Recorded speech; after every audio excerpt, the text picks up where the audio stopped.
காஞ்சிபுரத்திலிருந்து ஒரு நேயர் கேட்டிருக்கார், என்னுடைய மனைவிக்கு கர்ப்பப்பையில் சில பிரச்சனைகள் இருக்கு, நீர்க்கட்டி இருக்கு, இதுக்கு என்ன பரிகாரம் பண்ணலாம் அப்படின்னு சொல்லி கேட்டிருக்கார்.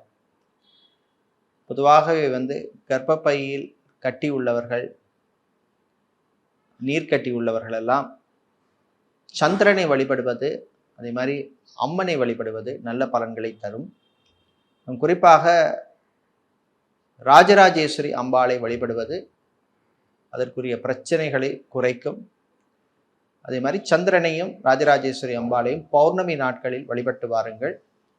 எத்தனையோ ராஜராஜேஸ்வரி அம்மன் கோவில் அல்லது ராஜராஜேஸ்வரி அம்மன் சன்னிதானம் உள்ள கோவில்கள் உங்களுக்கு காஞ்சிபுரத்திலும் அதுக்கு பக்கத்தில் சென்னையில், திருவள்ளூர் இந்த மாதிரி இடங்கள் எல்லாம் இருக்குது. போய் வழிபட்டு வாருங்கள். நிச்சயமாக உங்களுக்கு உங்கள் மனைவிக்கு அந்த பிரச்சனையின் தாக்கம் குறையும் அப்படிங்கிறது என்னுடைய பதில்.